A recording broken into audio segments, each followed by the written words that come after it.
Santo. Ave Maria, cheia de graça, o Senhor é convosco. Bendita sois vós entre as mulheres. Bendito é o fruto do vosso ventre, Jesus. Santa Maria, Mãe de Deus, rogai por nós, pecadores, agora e na hora de nossa morte. Amém. Nossa Senhora das Graças, rogai por nós. Podemos assentar? Nós estamos dando continuidade, mais uma aula. Então, repetindo aquilo que já coloquei na exposição anterior, a necessidade da razão e da fé diante daquilo que nós damos credibilidade à nossa fé. Então, por isso, agora, nós vamos dar um passo em relação àquilo que é próprio da razão. Então, todos os teólogos da igreja, eles tiveram que passar pela filosofia para eles compreenderem aquilo que é próprio da fé. Até mesmo os padres medievais, os teólogos medievais diziam que a filosofia, ela é serva da teologia. Serva não enquanto alguém que é submisso, mas que presta realmente serviço à teologia. Então, compreender a vida, compreender no sentido filosófico, nos ajuda também a compreender a fé. Há muitas pessoas que dizem assim, estudar filosofia faz com que você possa perder a fé. Se você estudar uma autêntica filosofia, uma filosofia que realmente traga e tenha credibilidade diante daquilo que você estuda, com certeza isso vai ajudar você a iluminar a sua fé. Então, por isso, realmente a filosofia, ela é serva da teologia. E para que a gente possa compreender e dar aqueles passos com relação ao que eu acredito, nós vamos estudar um pouquinho o conceito de lógica. Eu vou retomar um pouquinho esse conceito para a gente recordar daquilo que a gente viveu semana passada. Então, nós estudamos o que sobre a lógica? O que é a lógica? É uma ciência. Então, se é uma ciência, ela não é algo que passa por um fato ou simplesmente é uma teoria. Lógica não é teoria. A teoria, lembra que a gente falou sobre a teoria? O que significa ser teoria? Ela pode ser refutada ou não. Agora, a lógica é uma ciência, ou seja, ela usa de metodologias que nos ajuda a elaborar, por exemplo, os argumentos. Então, nós vamos ver aqui a lógica.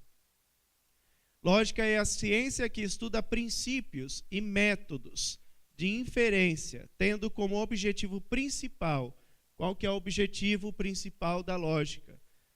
Determinar em que condições certas coisas se seguem, são consequências ou não de outras. Então, qual que é o objetivo da lógica? Determinar se aquele argumento ele é válido e até mesmo, por que não, verdadeiro. Então, um argumento estar válido não quer dizer que ele seja verdadeiro. Na semana passada a gente deu um exemplo. Nós colocamos assim: todos os católicos lêem a Bíblia. O César Querino lê a Bíblia. Logo, ou melhor, vou mudar a configuração, né? Todos os católicos lêem a Bíblia. Todos os cristãos leem a Bíblia. Ou melhor, o cristão, ele lê a Bíblia. Logo, César Querino, sendo cristão, ele quê? Lê a Bíblia.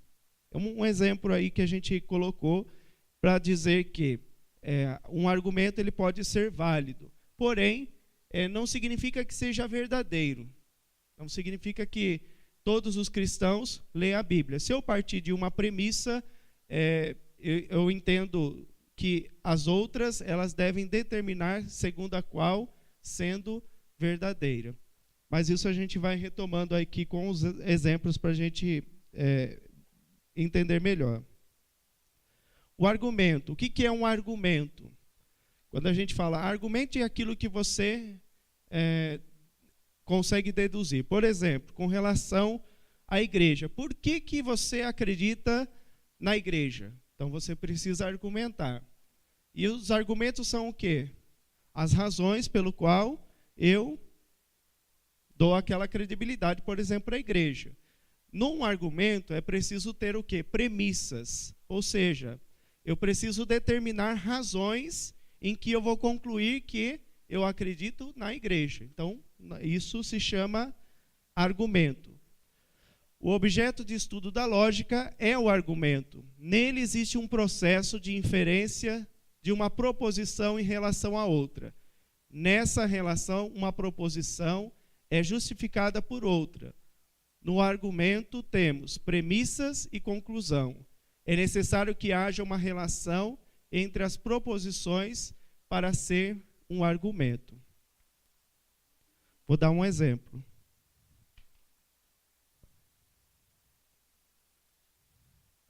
Todo homem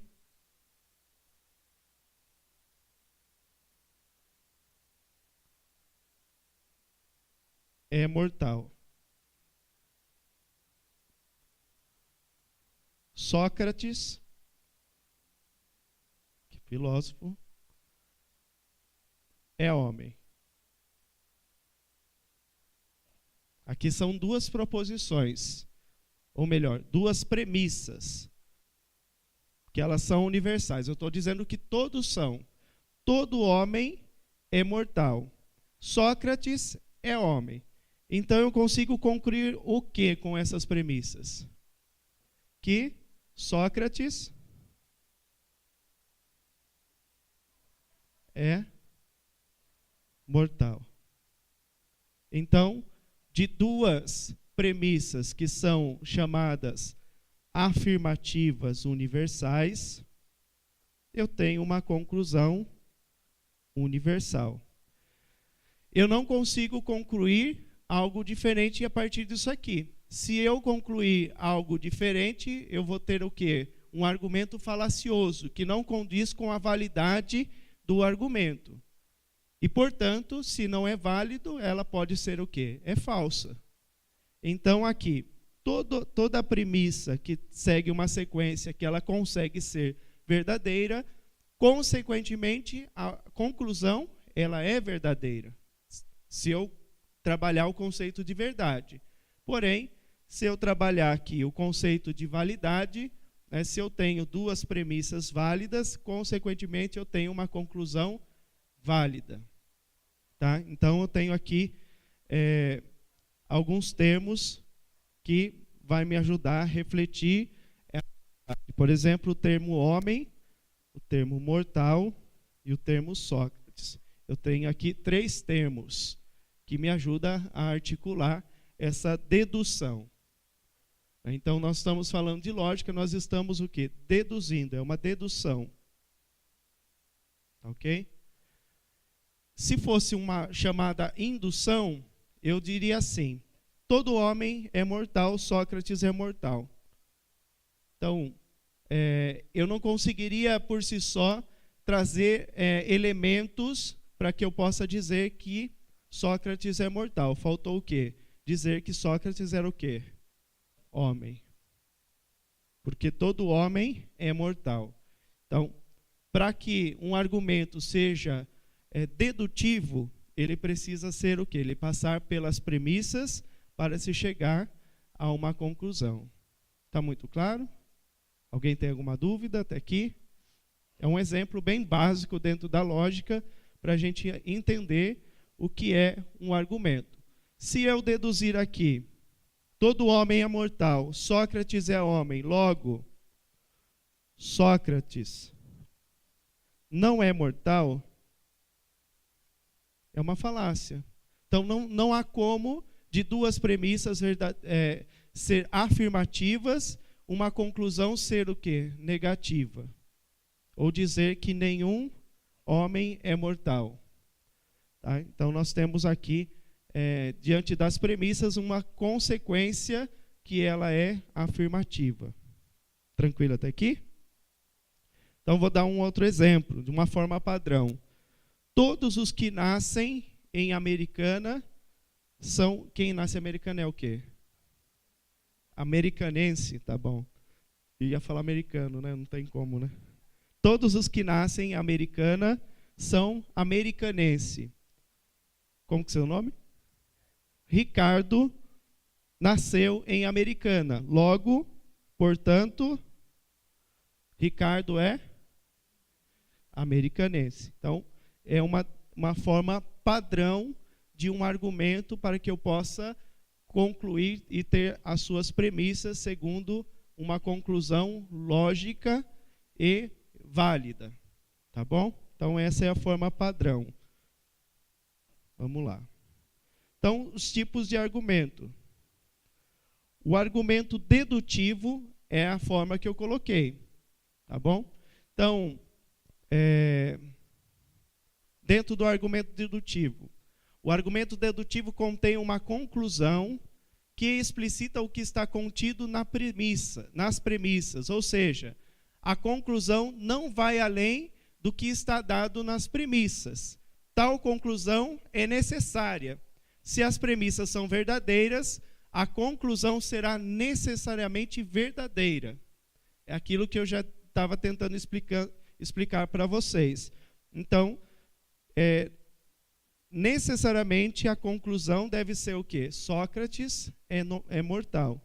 Então, de toda premissa verdadeira, a conclusão será necessariamente verdadeira. Isso nós podemos marcar como uma dedução. Então, aqui, todo homem é mortal. João é homem. Logo, João é o quê? Mortal. Então, existia uma categoria maior dentro desse contexto, não tem? Qual que é a categoria maior que está aí? A categoria dos mortais, do homem ou do João?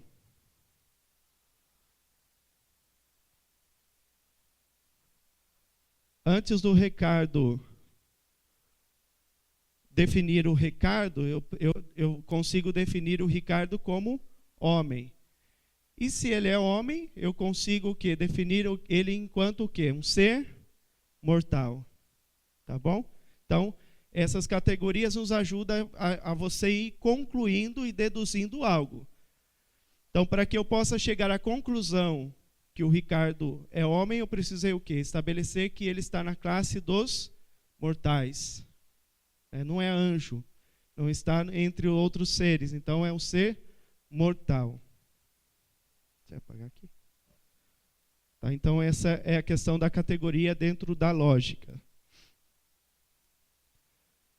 E o argumento indutivo, vamos ver um pouquinho. O argumento indutivo tem na conclusão um conteúdo que extrapola o que está dado nas premissas. A conclusão é sempre provável.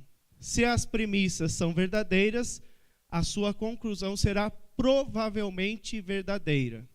Então, ela está dentro de uma probabilidade. Isso, na lógica, ela é incomum e eu não consigo estabelecer o quê? A validade e a verdade daquele argumento. Quando eu coloco é provável que, então existe chance de ser ou não ser. E a lógica não trabalha com a probabilidade de ser ou não ser.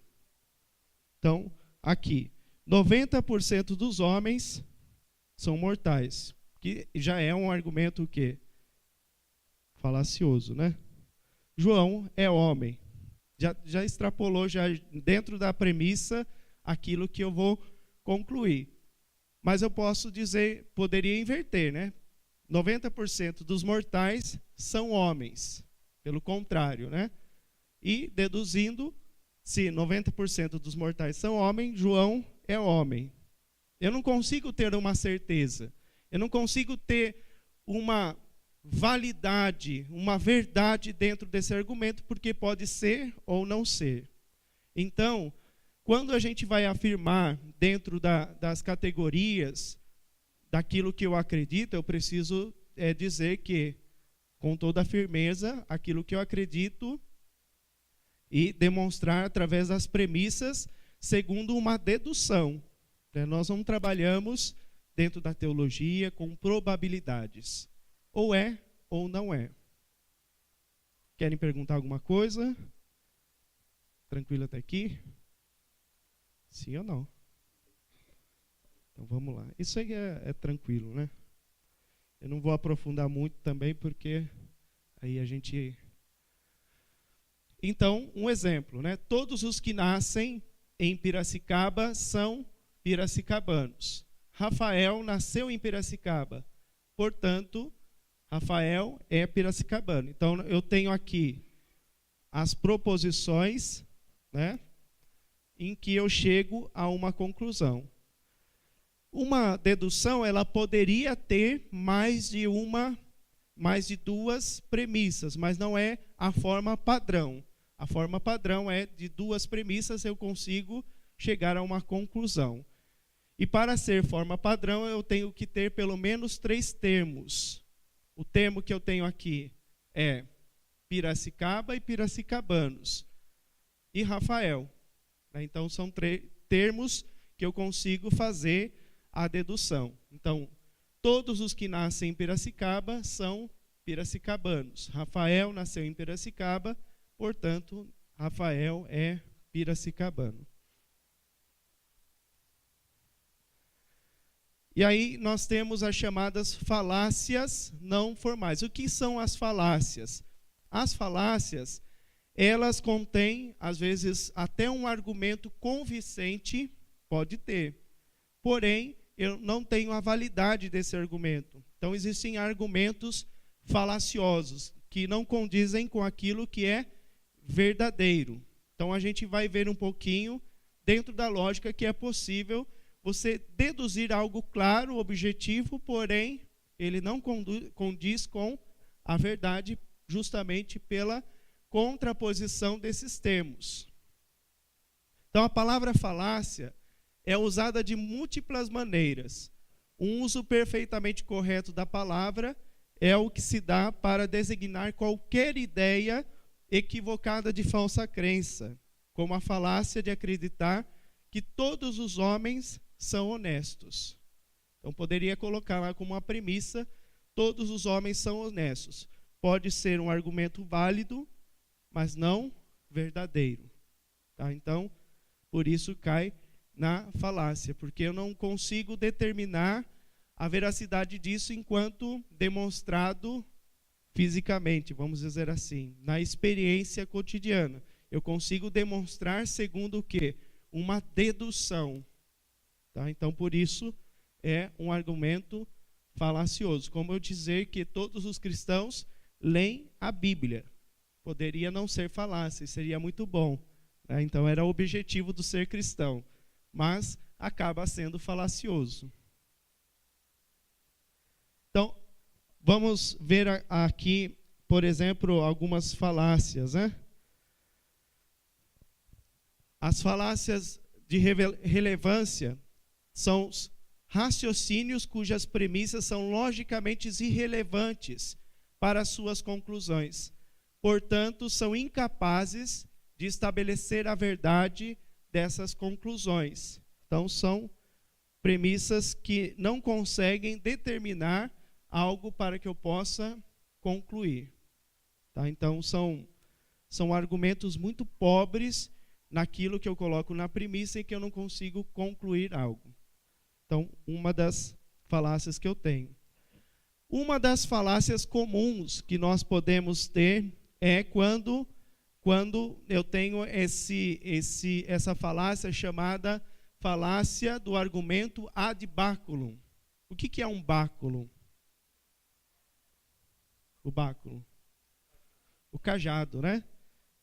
Dentro da igreja nós temos o bispo que usa o báculo, que é a força, a força do bispo. É através desse cajado que ele demonstra o quê?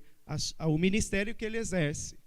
Então, por isso, nós chamamos esse argumento ad báculum, com aquilo que eles têm na mão, né, segundo o seu a sua força. Então, é um chamado, uma falácia do recurso à força.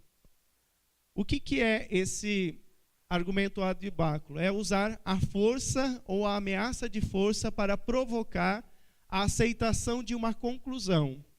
Um exemplo que eu coloquei aqui. Todos os deputados governistas devem ser a favor da aprovação das reformas, pois, caso contrário, serão expulsos do partido. Então, eu parti de uma premissa. Qual que é essa premissa? Uma premissa afirmativa que eu fiz. Qual que é a premissa? Todos, vamos lá? Todos devem ser a favor da aprovação das reformas. A conclusão, pois, caso contrário, serão expulsos do partido. Ela não chega a uma dedução clara. Então, a partir de uma premissa, eu já concluir algo por um recurso à força, a partir daquilo que eu coloquei. Então, todos os deputados governistas devem ser a favor da aprovação das reformas, pois, caso contrário, serão expulsos do partido. Então, eu não expus, eu consegui expor deduções claras que justificam a primeira premissa. Por que eu tenho que ser, todos os governistas devem ser a favor da aprovação das reformas? Ele colocou um recurso à força. Ele não está dizendo, olha, por isso, por aquilo. Tá? Então, isso é chamado um argumento falacioso, chamado ad báculum. Tranquilo até aqui? Deu para entender? Se não, pode perguntar, gente. Depois, aqui, se nós tínhamos um recurso à força por imposição, né, então, um argumento por imposição, então, a Ana vai dizer assim, olha, você vai cortar a grama, porque eu sou cofundadora, você tem que cortar a grama. É um recurso à força, né, que ela está usando um argumento ad báculo. Ela não está dizendo, porque nós somos irmãos, nós estamos em comunidades e nós temos que cuidar do nosso espaço. Então, ela está dando um argumento. Agora, nós temos um outro argumento que é falacioso, chamado argumento ad hominem. Ele é quando eu tento derrubar ou refutar a verdade de uma afirmação através da colocação de quem afirma não é uma pessoa honrada ou de bom caráter. Por exemplo, o que o ACM diz é mentira, pois ele fraudou diversas vezes as votações no Congresso Nacional. Então, o que é esse recurso à ofensa? Vou repetir, derrubar ou refutar a verdade de uma afirmação através da colocação de quem afirma. Não é uma pessoa honrada ou de bom caráter. Então, isso é chamado o quê? De um recurso ad hominem. Então, não se dá credibilidade porque aquela pessoa não é honrada. Como eu disse um exemplo aqui. O que a ACM diz é mentira, pois ele fraudou diversas vezes as votações no Congresso Nacional. Então, o que ele diz deve ser mentira? Por ele ser um mentiroso? Não sempre. Então, isso dentro da lógica. Agora, né, vamos na vida real, pode ser ou não. Mas, então, ele propõe o quê? É uma falácia porque, em vista daquilo que é a pessoa, eu estou fazendo uma conclusão que não condiz com aquilo que eu deduzi. Tá bom? Deu para entender?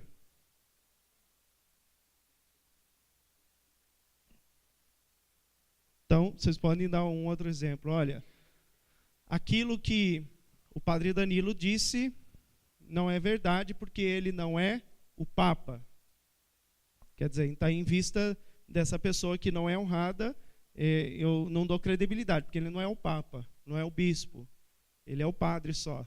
Então, por isso, eu não dou credibilidade. É um recurso à ofensa, embora esse argumento ele é próprio quando ele é uma conclusão diante de algo que é ofensivo.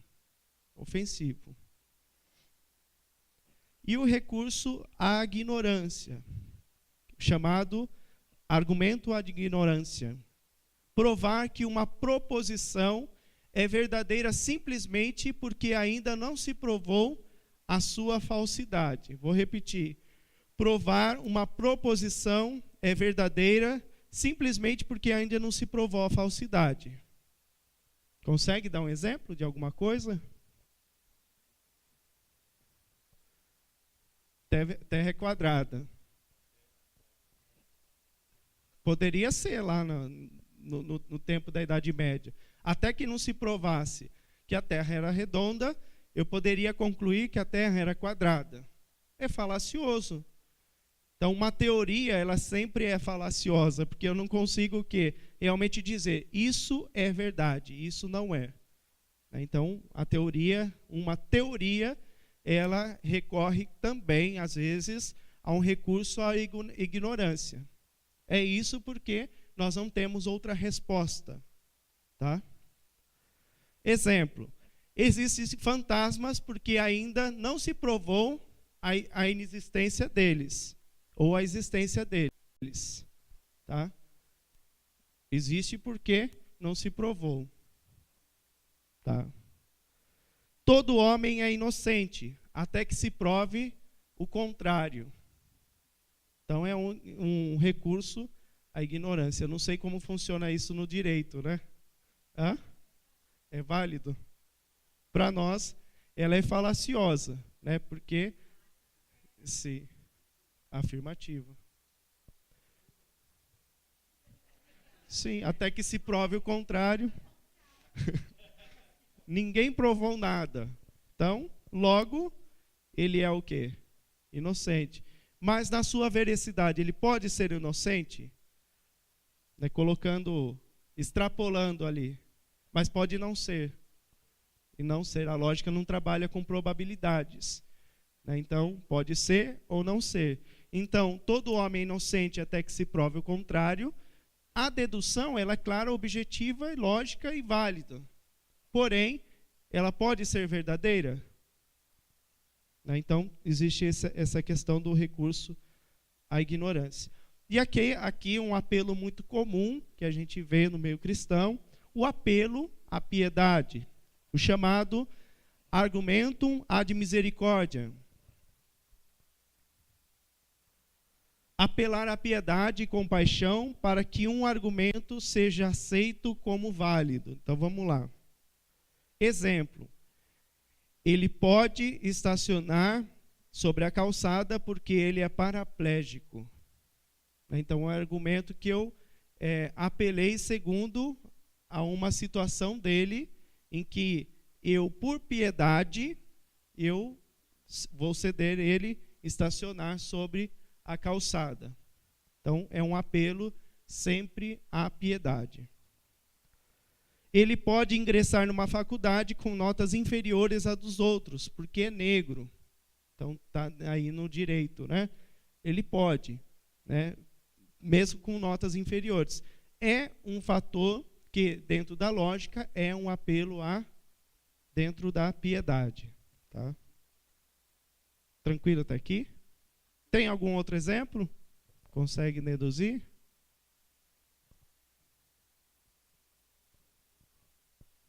Não? Ele pode passar de ano porque é bonzinho. Um apelo à piedade. E aqui, né, a dedução que eu trago aqui, a falácia por acidente. O que é a falácia por acidente? Aplicar uma regra geral a um caso particular, cujas circunstâncias acidentais a tornam inaplicável. Vamos lá. Exemplo 1. Quem pode ler? Alguém pode ler? Ou vamos ler junto? Vamos ler junto, então. Os apontadores do jogo do bicho se encontram.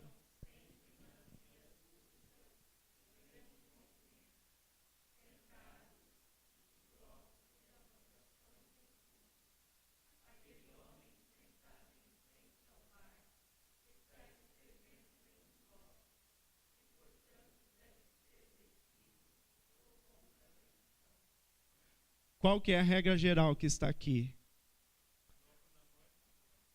Bloco na mão é bicheiro. Se eu estou ali, ó, tá com a camisa vermelha, é comunista. Comunista. É comunista. Então, é uma dedução, que vamos dizer assim, que todo comunista, ele usa vermelho. Ele está usando camisa vermelha. Logo é o quê? É comunista. Então, existe uma universalidade, porém não pode ser aplicado o quê? Naquela particularidade. Então, os apontadores do jogo do bicho se encontram sempre nas vias públicas, de grande movimento, sentados e de blocos de anotações em punhos. Aquele homem sentado em frente ao bar está escrevendo em um bloco, portanto, deve ser detido por contravenção. Então, é justamente esse exemplo, tá bom? Isso acaba sendo muito comum, né, nos preconceitos sobre as pessoas, né? Num pré-julgamento, dentro das atitudes, a gente vê justamente por um fator em si, que é uma regra geral, eu vejo aquela determinada situação e eu coloco como uma circunstância em vista daquilo que é o geral. Então, eu vejo a partir de uma situação, tá bom? Um outro exemplo. Aquele deputado estava presente à convenção daquele partido que apoia as reformas do governo. Logo, ele não pode ser digno de confiança por parte do que são contra essas novas medidas. Então, o padre estava lá no bar, portanto, ele é um alcoólatra, porque ele foi no bar. Eu posso ir no bar e não fui ir lá colocar bebida alcoólica na boca. Eu fui lá comprar uma bala, uma outra coisa. Então, eu usei uma regra geral em que todos aqueles que entram no bar, eles vão com o objetivo de beber algo de bebida alcoólica. Mas eu fui lá para perguntar onde era o endereço de tal rua. Então, eu não posso determinar uma regra geral para determinadas situações que são particulares. Isso é chamada falácia de acidente. Ela acontece ali em meio a uma circunstância que quebra essa regra geral. Tá bom? Alguma pergunta? Concordam com essas ideias ou não? Da lógica? Dentro do direito, não sei. Mais ou menos, né? A falsa causa. Tomar como causa de um efeito algo que não seja a sua causa real. Concluir um acontecimento é causa de outro pelo simples fato de ter ocorrido anteriormente. Vamos ver. Exemplo. Os estudantes que formam com menos de 22 anos de idade são mais inteligentes que com os outros. Então, eu estou tomando uma causa que, pela idade, eles são inteligentes mais do que aqueles que se formaram com uma idade mais avançada. Então, eu tomei como causa de efeito algo que não seja a sua causa real. Eu estou concluindo um acontecimento que é uma causa pelo simples fato de ter ocorrido anteriormente. Então, pelo fato, um outro exemplo, a Ford é a melhor fabricante de automóveis porque foi a pioneira na fabricação em série. Então, a Ford é a melhor porque foi a primeira? Não pode ser, ou mais pode ser, né? Depende daquilo que ela estiver produzindo. Então, eu coloquei uma conclusão a partir de uma situação que é uma causa pioneira, uma causa primeira, em que eu deixei me levar por uma conclusão consequente. Isso também é muito comum. Parece que o melhor está entre aquilo que vem por primeiro, ou é mais conhecido, é aquilo que é mais que dá mais publicidade. Então, na lógica, isso também é desmontado. Tá bom? E a falácia, que é chamada falácia de equívoco. Quando que acontece isso? Quando eu consigo interpretar de forma diferente palavras com mais de um significado literal. Vamos lá ver. Exemplo: o fim de um projeto é a sua perfeição. O fim de um projeto é a sua perfeição. A morte é o fim da vida. Logo, a morte é a perfeição da vida. É muito falacioso, né? Mas ela tem o quê? Deduções. O fim de um projeto é a sua perfeição. A morte é o fim da vida. Logo, a morte é a perfeição da vida. Ela tem uma dedução clara? Até ela consegue atingir, porém, é falsa. Porque eu estou trazendo a partir de premissas algo que eu concluo que extrapola aquilo que tem o seu significado real. Então, o significado literal, eu consigo fazer uma dedução, mas o significado real, ele não consiste.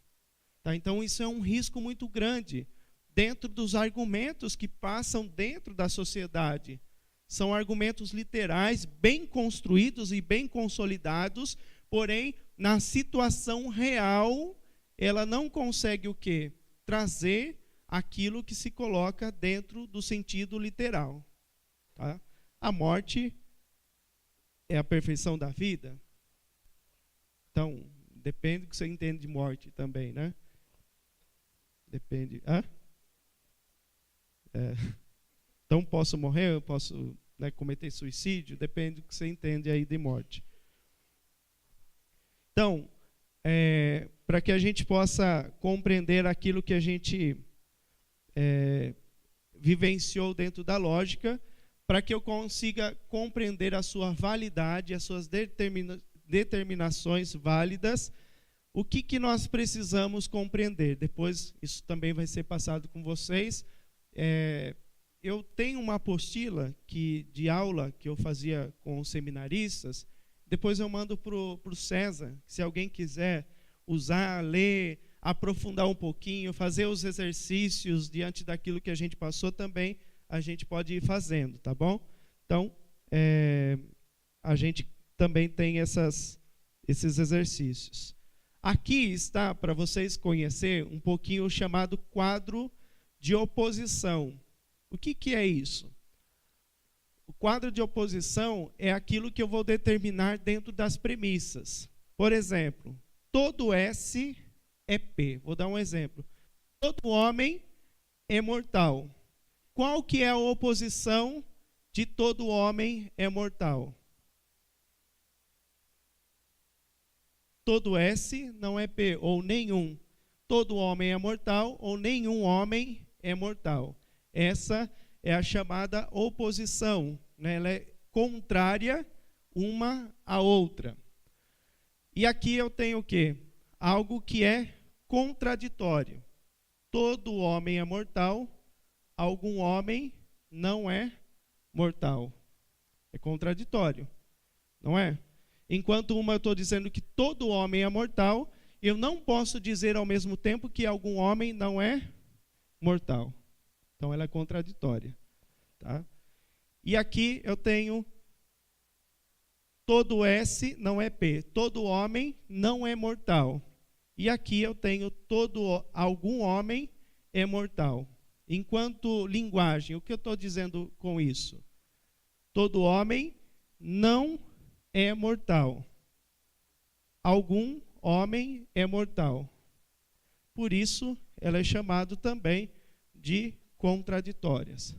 Ela não consegue ser interligadas uma à outra. Tá? Aqui, algum homem é mortal.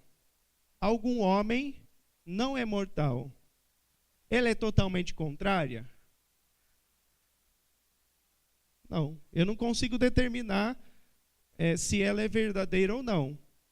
É porque eu preciso o quê? Ver a distribuição daquela situação.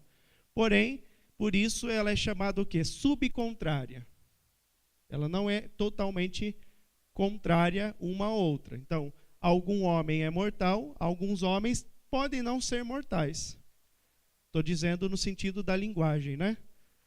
Ou todo mortal é homem. Tá bom? Então, isso é um quadro chamado quadro de oposição. Só para vocês saberem essas determinações. Só para a gente entender. Então, eu tenho aqui uma premissa afirmativa universal. Vou dar um exemplo. Todo homem é político. Todo homem é político. Aristóteles vai definir como o homem um ser político. Todos nós somos realmente políticos. O que é ser político? Ser político quer dizer que nós cuidamos do ambiente em que vivemos. Nós temos esse dever que é próprio do ser humano. Então, todo homem é político. Aqui, quando eu determino que ela é universal e afirmativa, quando que eu sei que ela é afirmativa? Aqui, ó, é. Ou não é. Então, eu sei que ela é afirmativa. Então, se ela é afirmativa, eu traduzo ele pela letra A. Afirmativa. E é universal, porque é todo. Tá? Todo. Então, afirmativa universal. Aqui, depois, aquilo que é totalmente contrário. O que eu poderia dizer? Nenhum homem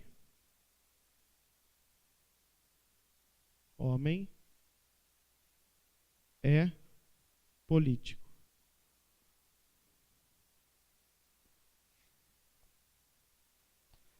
Então, dentro da lógica, a gente usa para que a gente possa trazer simbolicamente o que significa.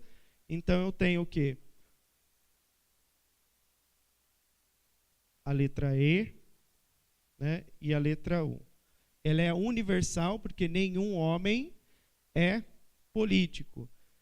Então, como que eu sei da universalidade? Nenhum é. Né? Nenhum é. E eu estou negando, nenhum é. Tá? Ou todo homem não é político. Ficaria mais claro para entender, tá bom? E aqui também eu poderia o quê? Trazer dentro desse quadro alguns homens são políticos. Alguns homens são políticos. Quando eu tenho esse alguns dentro da proposição, a conclusão ela pode ser variada. Se eu tenho o quê? Todo homem é político e eu sigo uma premissa em que alguns homens são políticos, ou então eu trago uma outra premissa que ela seja o quê? Não universal, mas particular, dificilmente eu vou conseguir uma conclusão que ela seja o quê? Verdadeira. Tá? Então, eu tenho algo que é particular. Alguns, ela não é universal. Alguns são. Ela é particular, mas ela é afirmativa. Então, tem uma premissa afirmativa particular. Tá bom? E eu tenho aqui alguns homens não são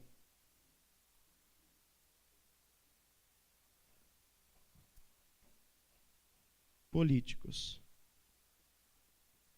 Eu tenho aqui um argumento que ela é particular, negativo, e ela é trazido pela letra O. E aqui pela letra I. Uma tradução literal dentro da lógica. Então, quando eu tenho uma afirmação que ela é particular, a conclusão dela, ela fica muito fragilizada na sua construção. Então, eu posso deduzir que é ou não é. Tá? Então, dificilmente eu vou ter uma conclusão que seja universal afirmativa. Tá tranquilo? Tá aí? Querem perguntar alguma coisa da lógica? Então, coloquei aqui, por exemplo, uma dedução dentro daquilo que a gente estava falando sobre o dogma mariano. Jesus é Deus, não é? Sim ou não? Vocês acreditam nisso? E como vocês acreditam nisso? Porque Maria é mãe de Jesus, não é? Ou não? Maria é mãe de Jesus. Logo, Maria é o quê? Mãe de Deus. Então, a construção lógica, ela passa também por uma construção do dado da fé. Então, como que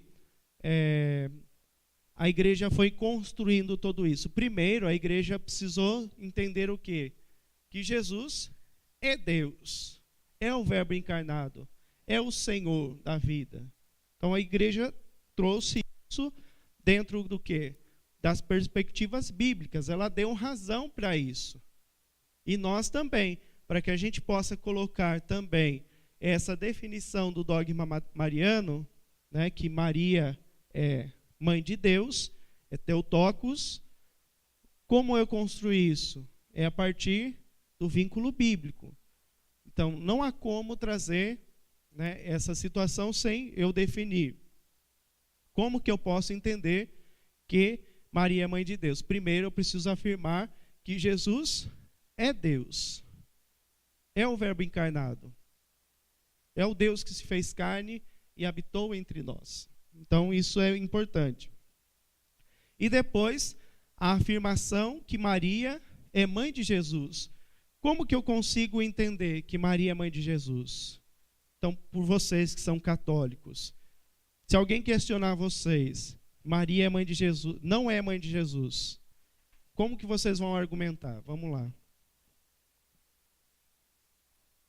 Como que nós argumentamos? As premissas, vamos lá. Hã? Pela palavra de Deus, é uma premissa, é um argumento, é uma premissa que eu consigo. Tá na palavra de Deus. Aqui, ele colocou uma afirmação, ela é universalizada, está na palavra de Deus. E aí eu posso partir daquilo que é particularizado. Eu coloquei uma regra. Onde está isso? Eu posso elencar a situação bíblica. Olha, está lá no relato do nascimento, está lá em Lucas, capítulo 1, eu tenho lá a anunciação, o anjo anunciou a Maria e ela disse isso. Eu tenho também o Evangelho de João, que eu vou dizer sobre, de modo teológico, o nascimento de Jesus e por quem foi. Então, eu tenho essas narrativas que me ajudam. Então, eu tenho uma situação universal, está nas Escrituras, e onde está nas Escrituras. E eu posso deduzir outras questões que eu consigo depois também provar que Maria é mãe de Deus. Só um exemplo que, para justificar o porquê que nós estamos vendo, por exemplo, a lógica. Porque na nossa fé, se a gente não dá argumentos e razões para aquilo que a gente acredita, nós facilmente vamos caindo o quê? Em situações do que é porque é assim, porque eu nasci assim e eu entendo assim. Tá? Então, não é isso. Nós precisamos construir também, refletir aquilo que nós celebramos, aquilo que nós vivemos. Então, aqui também, eu tenho uma outra aqui. Maria é mãe de Deus, pois... Então, eu coloquei o quê? A conclusão já no início. Maria é mãe de Deus, pois Jesus é Deus e Jesus é filho de Maria. Tá bom? Está bem construído isso aqui ou não? Sim. Então, como alguém pode questionar? Porque eles querem extrapolar aquilo que é lógico. Então, cai o quê? Na falácia. Então, qualquer determinação lógica construída de outra forma, ela não tem o seu valor, né, que nós trazemos dentro dessa construção racional. Então, não trazer isso é irracional. Significa que alguém não pensou, não raciocinou sobre aquilo que está vivendo em si. Tá? Por isso que nós, católicos, sim, precisamos da razão, precisamos refletir. E não é um mal pensar naquilo que nós acreditamos. Pelo contrário, isso fortalece a nossa fé. Porque quando nós vamos às causas, nós vamos encontrar com quem? Um núcleo central, que é o próprio Deus. Então, por isso, é importante também. Então, nós vamos partir aqui, dentro desse momento, da apologética na história. Eu estou sem o relógio aqui. Vocês vão sinalizando para mim? Sim? Então, o que é a apologética, né, dentro da história? Vamos recapitular o conceito de apologética. O que é apologética? Vamos lá. Defesa da fé. Então, o que nós vamos ver agora? Se nós vimos o conceito dentro da apologética, e a gente viu aquilo que a igreja definiu como razões e credibilidades para a gente defender a nossa fé. Agora nós vamos ver o quê? Como aconteceu essa defesa da fé dentro da história da salvação. Essa história da salvação, ela inicia quando? Quando que inicia a história da salvação?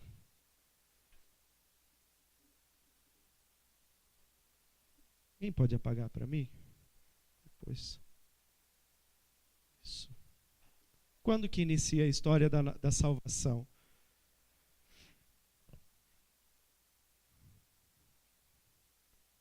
A gente fala de salvação, a gente só coloca como um momento culminante da cruz. A gente acha que o ato da salvação, ela se dá na cruz.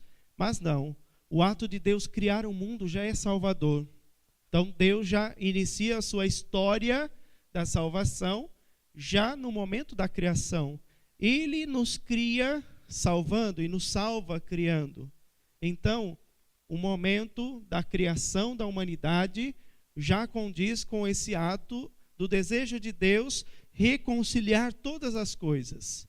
O desejo dessa felicidade, vivacidade dentro dessa felicidade plena que ele sonhou. De história da salvação, nós vamos conceituar uma cronologia. Então, nós vamos passar pela cronologia dentro da igreja e fora também em toda a história da humanidade. Então, quando a gente fala de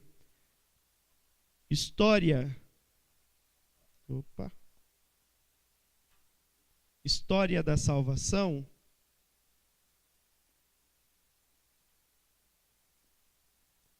ela inicia-se o quê? Na criação. E ela termina onde? Onde que termina a história da salvação?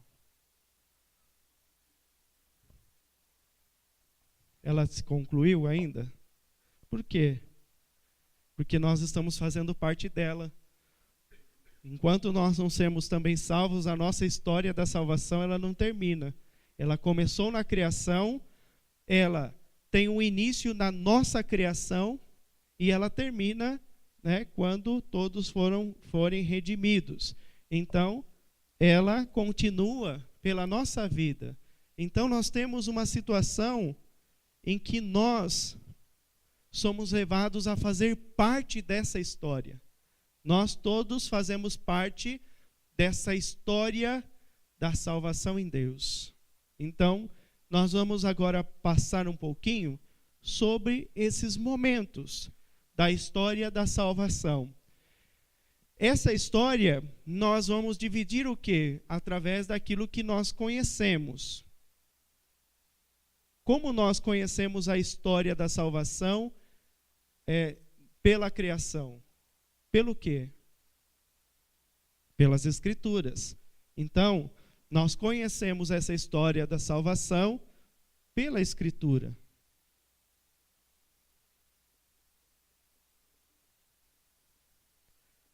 Então, dentro dessa história da salvação, nós temos o Antigo Testamento e o Novo Testamento. E dentro desse desse contexto, nós vamos ver o quê? Qual que é o nosso foco agora dentro da história da salvação? Nós vamos ver como os homens e as mulheres de Deus defenderam o quê? A sua fé. Num primeiro momento, a sua fé segundo aquilo que é a sua tradição e as suas promessas de Deus.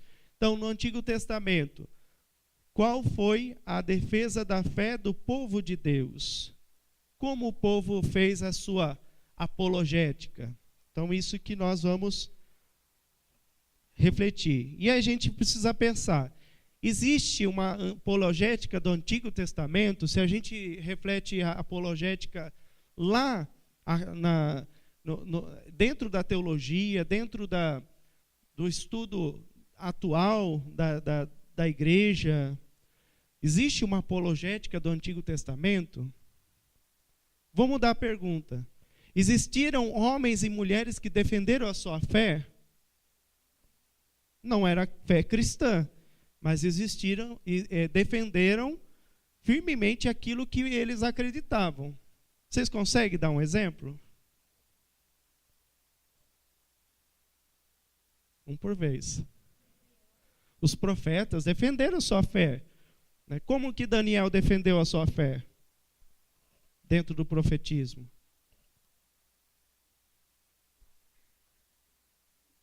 Qual que era a sua defesa de fé? Vamos cair no ponto central, daí a gente vai saber o que eles defenderam. Existem situações e histórias que são claras a essa defesa da fé. Esther, Ruth, Judite, mulheres que defenderam a sua fé. Moisés defendeu a sua fé? Muito claro. Tal ponto defendeu a fé que ele saiu da terra do Egito para, segundo uma promessa, ele fazer o quê? Viver a sua fé. Então, defendeu o quê? Saindo com o seu povo para que eles pudessem viver a sua fé. Existia uma defesa. Então, e essa defesa foi justamente uma caminhada. Como que existia essa defesa? Essa defesa, no Antigo Testamento, ela se dá em relação à fé em si e aos costumes judaicos que estão ligados à fé. Por exemplo, não comer carne de porco. Para o judeu é uma ofensa você condicionar e fazer com que ele possa comer carne de porco. Também existem outras situações que ele não pode também, por exemplo, se alimentar. Por exemplo, a carne embebida ao leite. O judeu não pode comer qualquer carne que está embebida ao leite. Consegue dar um exemplo? O estrogonofe, jamais. Pizza, não, porque tem queijo. Então o judeu também não come essas coisas. A gente só sabe, às vezes, que é a carne de porco, né? Mas tomem cuidado quando vocês convidarem um judeu para jantar na sua casa. Não façam estrogonofe, a não ser que seja um judeu que ele seja esses mais progressistas aí, que eles deixam de lado aí algumas situações rituais e de costumes, né? Mas não sirvam, por favor, carne bebida ao leite, e o porco vocês já sabem, né? Vai fazer um leitão assado lá, ele vai achar que é uma ofensa. Então, eles defenderam isso, né? Por alguma situação, de uma situação bíblica, eles fizeram essa defesa. O que está por detrás dessa situação é a defesa das promessas de Deus. Então, lembra que a gente falou da questão das promessas divinas? Deus fez uma aliança no Antigo Testamento com o seu povo. A aliança do hebraico, ela quer dizer berite. Fez uma berite com o seu povo, uma aliança. O que é essa aliança? Como que foi formada uma aliança? Nós temos os casais aqui que fizeram uma aliança com Deus. O que é essa aliança com Deus? É uma promessa de fidelidade. E como se dá essa promessa de fidelidade? Vamos dar um exemplo. A promessa de fidelidade, como que acontece aqui, Patrícia? A promessa de fidelidade que vocês fizeram. Dá um exemplo. Ele é fiel quando ele fazer o quê? Com relação à sua pessoa. É fiel enquanto... Quando você pode dizer, ele foi infiel? Não? Ele pode fazer qualquer coisa com você com relação à vida conjugal, que você vai dizer, não, ele é fiel? Não, vou mudar a questão.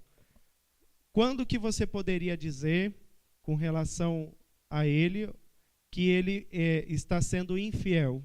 Aquilo que vocês receberam no matrimônio.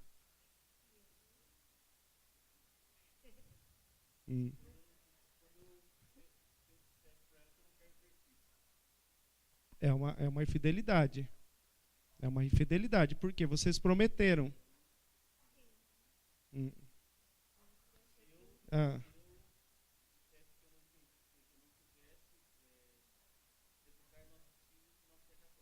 Na fé católica.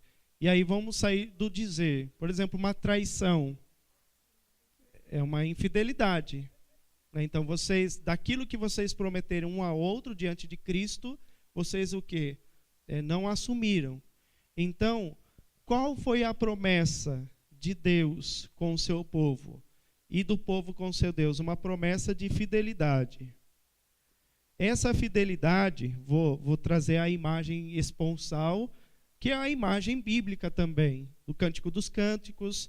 Em outros livros sapienciais vai justamente trazer essa imagem esponsal para dizer essa aliança com Deus. É por isso que os livros sapienciais, principalmente Cântico dos Cânticos, e entre outros, elas são considerados livros canônicos, porque eles trazem como fio condutor o quê? As promessas de Deus, essa aliança de Deus. Porque se não fosse esse sentido, seria um livro de poesia. Mas ele não é um livro próprio de poesia. Não é um livro separado dentro daquilo que você está relatando nos outros livros. Porque existe um fio condutor, essa fidelidade. Então, traição é uma infidelidade. Existiam momentos em que o povo traiu. Vamos colocar a figura de Moisés. Quando nós temos lá o povo no deserto, existiu situações de traição? Sim? Vamos dar um exemplo. Bezerro de ouro. Por que é uma falta de fidelidade a Deus? Porque ele está substituindo aquele bezerro pelo próprio Deus.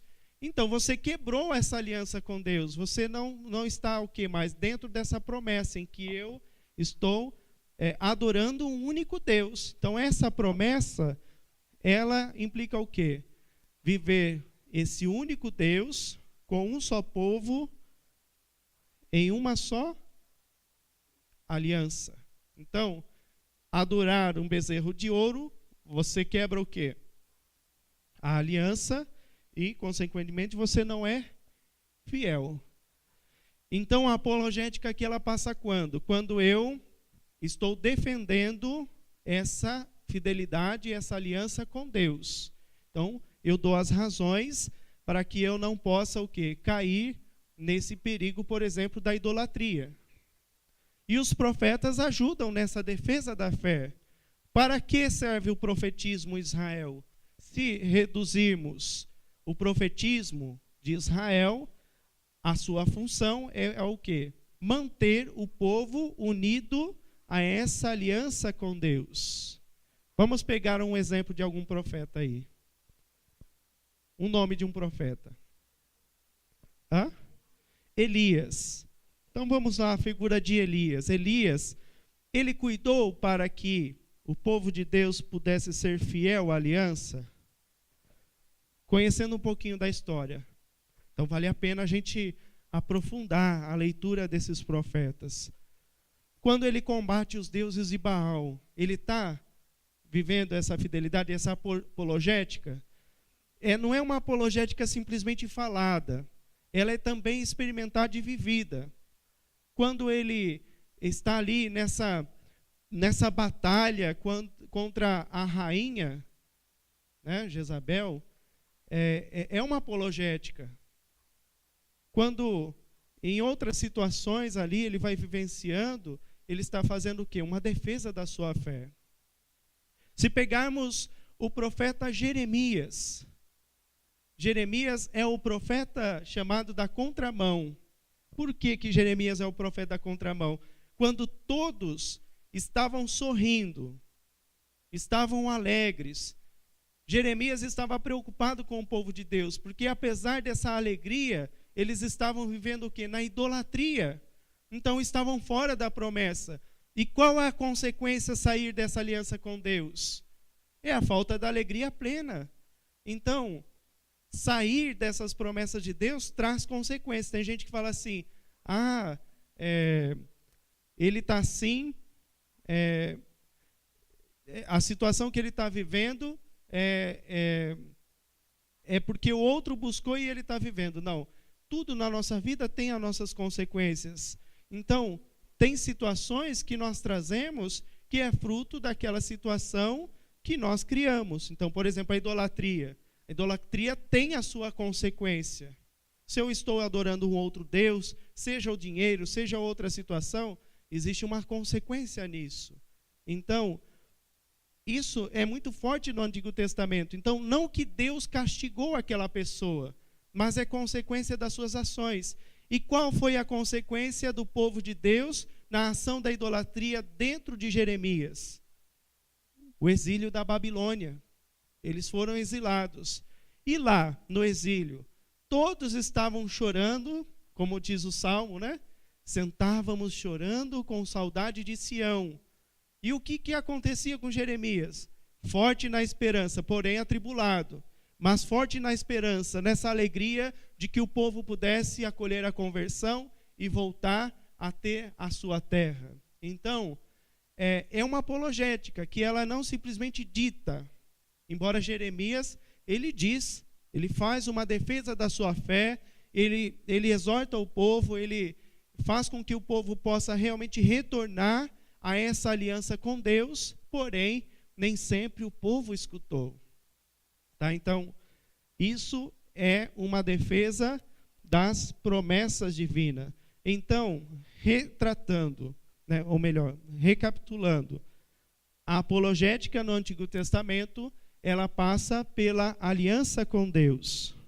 Então, todos os livros canônicos que a gente refletiu dentro do Antigo Testamento, ela vai passar por essa situação dessa fidelidade a Deus. Desde Gênesis até o último livro. Então, nós temos esse contorno em que homens e mulheres vão definindo, vivendo a sua fé para essa aliança com Deus. E toda a construção do Antigo Testamento é em vista dessa aliança. Se nós temos Salomão que vai construir o templo, qual que é a causa dessa construção? Deve ser essa aliança com Deus.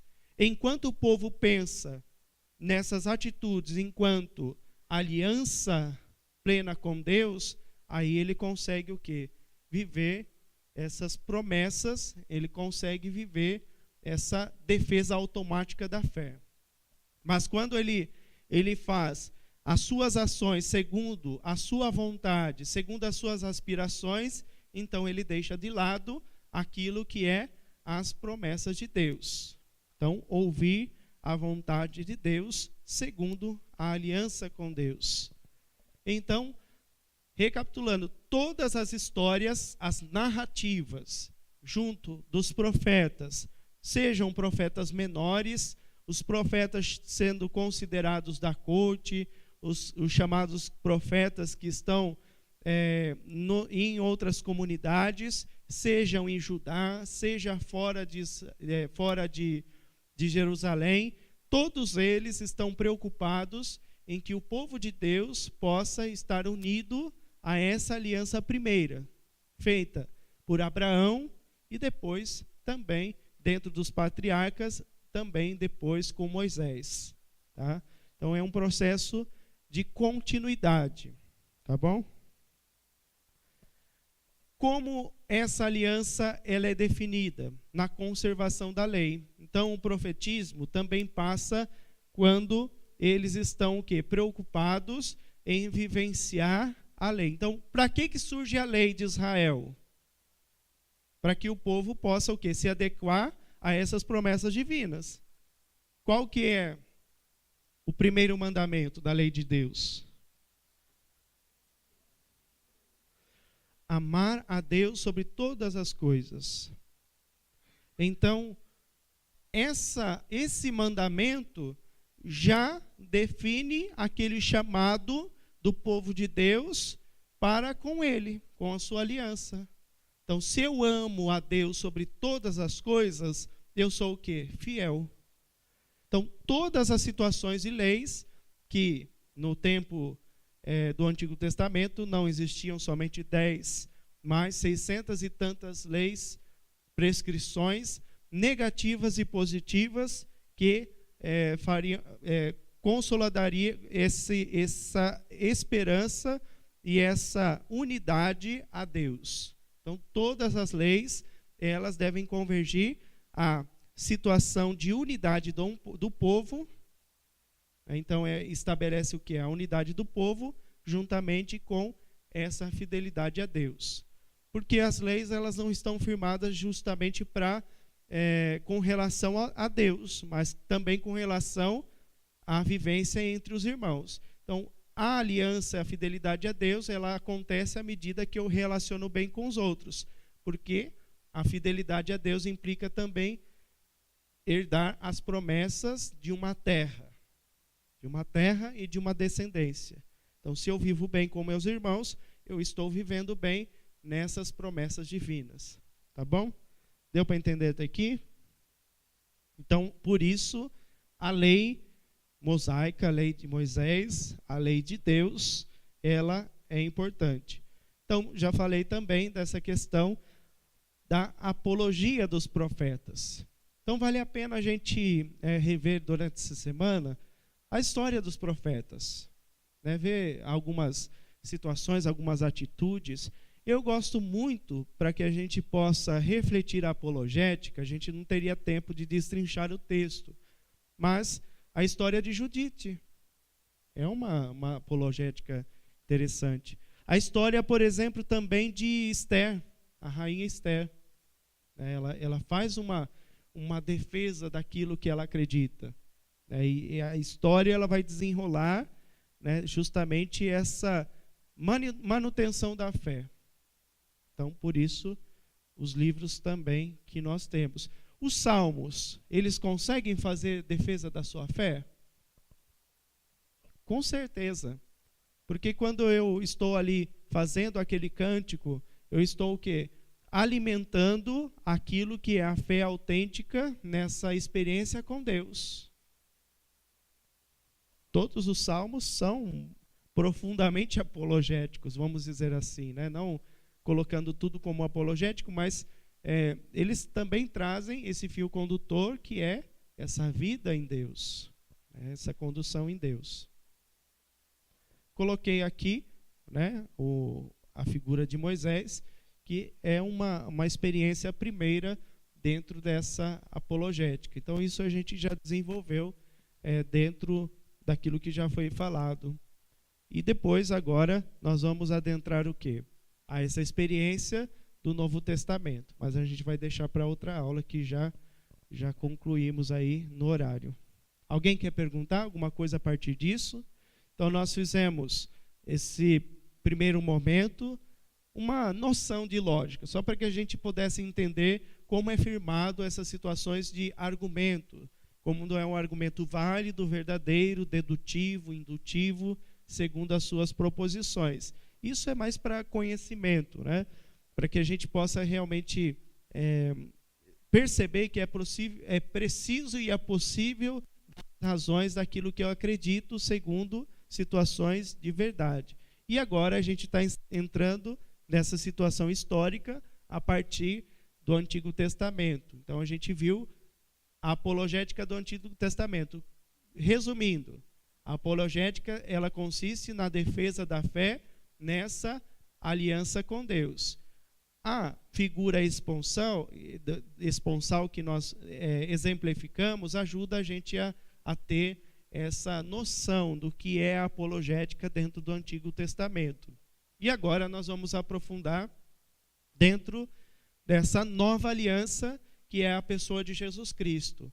Ele é o profundo apologista e também a partir dele também nós fazemos a nossa defesa, porque não tem como defender a nossa fé sem fazer a experiência de Cristo.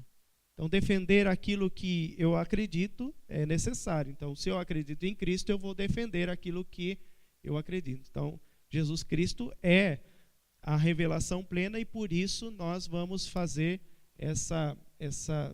esse movimento dentro da apologética, a partir da pessoa de Jesus Cristo. Tá bom? E recapitulando aquilo que estava no Antigo Testamento. Tranquilo até aí? Alguma dúvida, perguntas? Ninguém? Tão sério? Estão conseguindo compreender, pelo menos? Tranquilo? César?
Oi? Sim.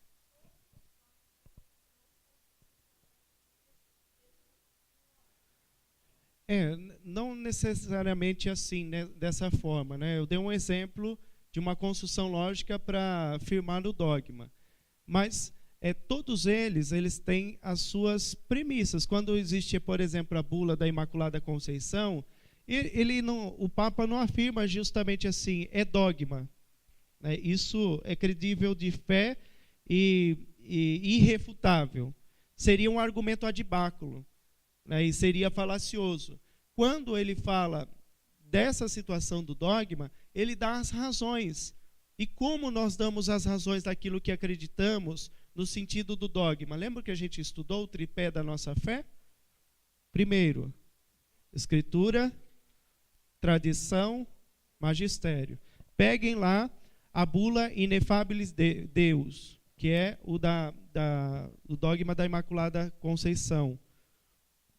Ele vai trazer o quê? Situações da Escritura, da tradição e do magistério. Então, são deduções. Eu estou deduzindo a partir daquilo que eu já concluí. Então, todos os dogmas, eles são discutidos, eles são refletidos e são o quê? Argumentativos. Então, diante desses argumentos, eu declarei que é um dogma, então é algo que eu tenho como algo definido para a minha vida, para a minha caminhada. Não tem como eu não concluir que Nossa Senhora é a Imaculada Conceição. Não tem como concluir que Nossa Senhora não seja Virgem Mãe. Não tenha como eu definir e concluir que Nossa Senhora é a Assunção, porque eu já fiz as minhas deduções. A igreja faz a sua dedução também pela experiência de fé. Então, não é só simplesmente argumentos. O próprio fato da comunidade viver essa experiência também eu consigo concluir que. Então, por exemplo, a Assunção de Maria. Uma das questões que nós sabemos que foi causa de dogma é já pela tradição, pela experiência do povo, aquilo já era muito comum e era ciente. Então, não foi algo que vamos dizer assim, foi colocado sem uma vivência. Foi imposto.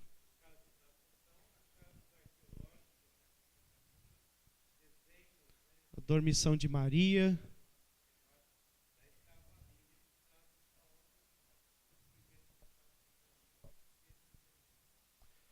Percebe? Então, se fizéssemos essa troca, por exemplo, das deduções com a conclusão, por exemplo, de Maria como assunto aos céus, como se daria essas deduções, ou melhor, como se daria essas premissas, esse argumento? Ela está toda elencada na bula que o Papa vai escrever e vai definir aquilo como dogma.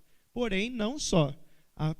A vivência da comunidade também está elencada como uma premissa, como um argumento em que eu posso concluir que Maria foi assunta aos céus. Então, ela parte de uma premissa e junto com também as deduções que são lógicas. São lógicas. E que são muitas. Vou partir de uma situação muito simplória, né? Jesus Cristo, ele é filho de Maria. E ele foi o quê? Elevado aos céus. Tem a ascensão de Jesus. Se ele é o filho de Maria, ele não deixaria sua mãe longe dele. Então, por isso também, eu posso concluir que, sendo filho de Maria, ele também quis a sua mãe por perto, por isso a Assunção de Maria. Por isso que ela está próxima como essa intercessora. Então, é uma dedução muito popular, mas ajuda também a gente, dentro desse silogismo, eu concluir que Nossa Senhora foi assunta aos céus. Tranquilo? Deu para... Sim? Então, pesquisem um dogma. Por exemplo, o dogma da Imaculada Conceição, 1854. Pesquisem lá. E vocês vão ver que a bula não é uma imposição, mas sim ele está colocando o quê? Razões para que eu possa demonstrar e dizer aquilo que eu já defini. Maria Imaculada. Tem também no Denzinger, né? A bula. Sim, também podemos. Aí na história da igreja, né, depois nas outras aulas, quando a gente sair das escrituras, a gente vai passar por essas situações históricas, por exemplo, das questões dogmáticas. A gente viu o dogma em si, agora vamos passar pela história. Tá? Ok? Vamos rezar então? Agradecer a Deus por mais uma aula. Agradecer a Nossa Senhora e pedir a ela também, que é sede da sabedoria, para que ela nos ajude e auxilie nessa caminhada de vivência da nossa fé. Ave Maria, cheia de graça, o Senhor é convosco. Bendita sois vós entre as mulheres, bendito é o fruto do vosso ventre, Jesus. Santa Maria, Mãe de Deus, rogai por nós, pecadores, agora e na hora de nossa morte. Amém. O Senhor esteja convosco. Por intercessão de Nossa Senhora das Graças e de seu esposo São José, abençoe-vos o Deus Todo-Poderoso, Pai, Filho e Espírito Santo. Boa noite a todos.